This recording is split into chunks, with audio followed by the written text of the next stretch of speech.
Good morning students. जैसा कि आपको मालूम ही है कि फाइबर टू फैब्रिक लेसन आपको पढ़ाया जा रहा था, और इस लेसन में आप देखेंगे कि आप ऑलरेडी जो है एनिमल फाइबर्स के बारे में पढ़ा, जिसमें आपने ऊल के बारे में पढ़ा। ठीक है, उसके बाद फिर आपने गोट्स के बारे में देखा, गोट्स वगैरह से किस तरह से लिया जाता है फैब्रिक, फिर याक से कैसे लिया जाता है। फिर आपने देखा कि कैमल वगैरह के से भी जो है हेयर्स लेके उनके ऊल बने जाते हैं, लामा से लिया जाता है। इसी तरीके से ये सारे टॉपिक आपको पढ़ाए जा चुके हैं। अब यहाँ पर जो एक इम्पॉर्टेंट सेगमेंट्स है वो है कि सिल्क का जो प्रोडक्शन होता है, उस सिल्क के प्रोडक्शन में सिल्क वॉर्म का क्या रोल है और किस तरह से सिल्क वॉर्म जो है सिल्क को प्रोड्यूस करते हैं। तो हमारा टॉपिक जो है आज का यही रहेगा।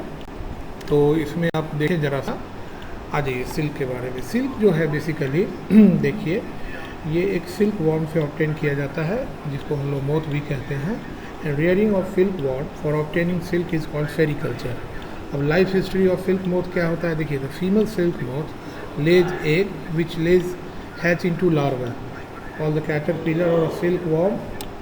The larva feeds on mulberry leaves and grow in size. Then it secretes a fiber made of protein and weaves the fiber around itself completely and form pupa. This covering is called cocoon. हम लोग आगे topic में देखेंगे कि cocoon किस तरह का होता है। The pupa then develops into a young silk moth and silk yarn thread is obtained from the cocoon of the silk moth. The most common silk moth is mulberry silk moth. मैं इसको आपको 2 minute में आपके language में इसको समझाता हूँ कि बेसिकली क्या होता है कि सिल्क का जो वॉर्म होता है, जैसे मॉथ होता है, वो देखने में थोड़ा तितली जैसा लगता है। वो कुछ एक को जो है लेज करता है, जिसको लार्वा बोलते हैं। वो लार्वा जो है जिसको कैटरपिलर भी कहा जाता है, वो मलबरी एक प्लांट होता है, उसमें उसके बीज भी होते हैं, रसीला टाइप से होता है फल उसका। तो आप देखेंगे कि वहाँ पर जो है ये उसके पत्ते को खाकर डेवलप करता है, और जब ये लार्वा बड़ा हो जाता है तो अपनी बॉडी से एक ना स्टिकी टाइप का इंग्रेडिएंट्स छोड़ने लगता है, जिसको कि हम लोग वो बेसिकली प्रोटीन होता है। और उसको छोड़ने के बाद जो है ना, वो उसी बाँस वगैरह के ट्रे में जहाँ वो रखा रहता है, उसमें वो चारों ओर राउंडेड रिवॉल्व करता है, जिसके कारण वो जो है सिक्रीशन जो होता है, जो सिल्क वॉर्म सिक्रीट करता है, वो उसके पूरे बॉडी पे लग जाता है। और एयर के एक्सपोजर होने से वो एयर के साथ रिएक्ट करके ना एक सॉलिड स्ट्रक्चर बना लेता है अपने बॉडी के चारों ओर। वो जो प्रोटीन फाइबर होता है लिक्विड स्टिकी, वो ठोस हो जाता है, सॉलिडिफाई हो जाता है। ठीक है। तो आप देखेंगे कि उसके बाद जो है वो सिल्क वॉर्म जब वो इस तरह से अपने चारों ओर एक कवर बना लेता है, तो उसको प्यूपा बोला जाता है। This covering is called cocoon भी बोलते हैं। और बाद में इसी कोकून को कट कर मैंने धूप में सुखा कर या स्टीम से बॉयल करवा के या गर्म पानी में डाल के उसके अंदर के मोथ को मार दिया जाता है, और जो है ऊपर का कोकून को निकाल दिया जाता है, और उसी कोकून से हम लोग सिल्क फाइबर निकालते हैं। हम लोग आगे देखेंगे कि ये प्रक्रिया किस तरह से होती है। ये देखिए, ये सिल्क मोथ का जो है तस्वीर फोटो है।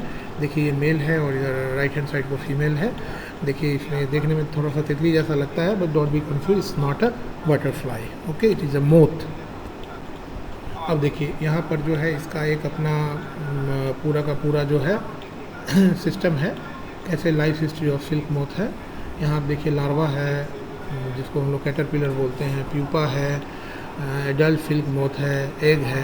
देखिए, सबसे पहले मलबरी के लीफ पर एग होते हैं, इससे ये लार्वा बनता है कैटरपिलर से प्यूपा होता है, और प्यूपा से एडल्ट सिल्क मोथ का फॉर्मेशन होता है। तो ये एक प्रकार का इसका life history of silk moth है।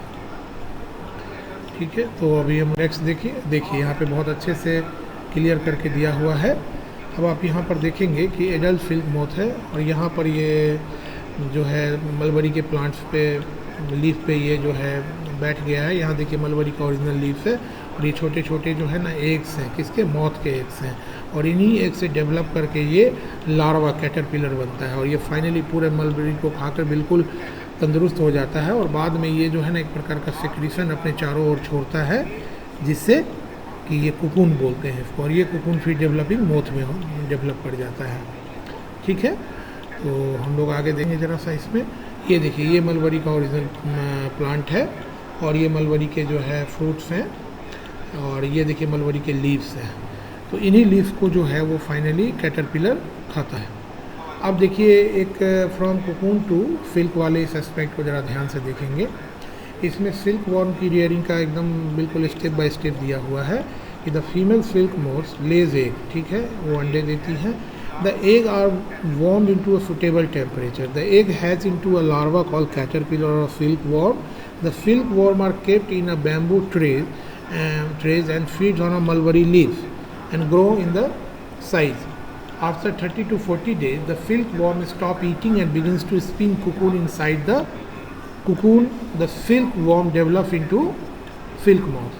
अब सबसे पहले जो है मलबरी के लिए एक बांस का ट्रे लिया जाता है, उसमें ये सारे मलबरी के पत्तों को डाल दिया जाता है और सिल्क वॉर्म को भी डाल दिया जाता है। सिल्क वॉर्म को खा के बड़ा होता है, 30 से 40 दिन के बाद वो खाना बंद कर देता है। फिर वो ना प्रोटीन का सेक्रीशन करता है और उसी जो बैम्बू ट्रे के जो छोटे छोटे सेक्शंस होते हैं उसमें वो अपने बॉडी को ना रगड़ने लगता है एक प्रकार के, और उसमें वो रिवॉल्व करने लगता है। रिवॉल्विंग का उसका स्टाइल होता है, वो 8 का शेप बना के रिवॉल्विंग करता है। तो जिससे क्या होता है कि उसके चारों ओर एक आवरण बन जाता है और वो जो कवरिंग होता है वो ही कुकून कहलाता है और उसी कुकून से हम लोग अल्टीमेटली जो है सिल्क का फाइबर निकालते हैं। अब देखिए नेक्स्ट पॉइंट है कि processing of silk. Cocoon are collected and kept into sunlight. अब कुकून अंदर मोथ है तो उसको तो मारना है, कुछ मोथ को छोड़ देते हैं ताकि उससे जो है फाइनली एग निकल सके, मोथ एग, जिससे फिर कैटरपिलर फॉर्म हो। लेकिन बाकी को हम लोग क्या करते हैं कि सिल्क वॉर्म सनलाइट से एक्सपोज कर देते हैं। सनलाइट में गर्मी होती है तो उससे अंदर मोथ मर जाता है और फिर या उसको स्टीम में बॉयल करा देते हैं या बॉइलिंग वाटर में डाल देते हैं। तो जिससे क्या होता है कि मोथ जो है वो अंदर का मर जाता है, फिर उसको कट करके उसके कुकून को निकाल के और उससे हम लोग फाइबर जनरेट कर लेते हैं। अब देखिए the process of taking out fibre from cocoon is called reeling. अब वो कुकून जो है वो तो धागे जैसा होता नहीं, लेकिन उससे जो धागे बनाने की जो प्रोसेस है, सिल्क का जो ये फाइबर बनाने की जो प्रोसेस उसको रीलिंग बोलते हैं और इसी रीलिंग की वीविंग करके हम लोग फैब्रिक का फॉर्मेशन करते हैं। क्लियर हुआ? चलिए अब यहाँ देखिए पूरे की पूरी प्रोसीजर को बड़े अच्छे से समझाया गया है। आप यहाँ देखिए कि मोथ्स हैं, यहाँ देखिए मलबरी के प्लांट्स पे कैसे ये फीड कर रहा है, फिर यहाँ देखिए कैटरपिलर है, कैसे ये बैम्बू ट्रे में राउंड राउंड घूम के अपने चारों ओर कुकून बनाता है। ये देखिए कुकून है, फिर इसको स्टीम में बॉयल करके इसके सिल्क को निकाल लिया जाता है। फिर इससे जो है वो देखिए यहाँ रीलिंग प्रोसेस है जिससे सिल्क के थ्रेड्स बनाए जाते हैं। यहाँ देखिए सिल्क के थ्रेड्स हैं, फिर इनकी ये महिला वीविंग कर रही है। तो ये पूरे प्रोसेस को आपको एक जो है ना समराइज़ करके दिखाने की कोशिश की गई है। यहाँ देखिए बहुत अच्छे से आपको दिखाया गया है हर उसके एपिसोड को। ये मलबरी के लीव्स तो आप पहचान ही रहे हैं, यही देखिए यही बैम्बू ट्री है और इसमें देखिए छोटे छोटे ट्रेज में बैम्बू स्टिक्स बने हैं और इसी में जो ये सिल्क वॉर्म जो होता है जिसको हम लोग कैटरपिलर कहते हैं, ये 30 to 40 डेज़ के बाद जो है ना वो बिल्कुल अपना जो है प्रोटीन सेक्रीशन करने लगता है और अपने चारों ओर जो है एक कवर बना लेता है जिसको हम लोग कुकून बोलते हैं। तो ये वेरी इंपॉर्टेंट है एग्जामिनेशन पॉइंट ऑफ व्यू से। और बाद में जब वो कुकून को कट करके मोथ को हटा के और कुकून को ले लिया जाता है रीलिंग करने के लिए, और जब उसके फैब्रिक बन जाते हैं तो उस फैब्रिक को अलग अलग कलर में हम लोग पेंट कर देते हैं, रंग दिया जाता है जिसको डिंग कहते हैं। और फिर अलग अलग टाइप के सिल्क क्लॉथ होते हैं, जैसे आप यहाँ देखिए ये अलग अलग टाइप के सिल्क क्लॉथ है, बेसिकली इनको रंगा गया है। तो बच्चों यही इम्पोर्टेंट था। आपसे रिक्वेस्ट है कि आप सारे बच्चे इस पूरे वीडियो को बार बार सुनिए। अगर कुछ डाउट्स हो तो आप ज़रूर मुझसे पूछिए और इस चैप्टर को रिवीजन कीजिए। और ये लेसन जो है इसके बाद ये ओवर हुआ, हम लोग हो सकता है तो थोड़ा बहुत क्वेश्चंस की भी डिस्कस कर लेंगे। तो आप इसको बार बार ध्यान से देखिए और अपने कॉन्सेप्ट को रीइंफोर्स कीजिए। Thank you very much.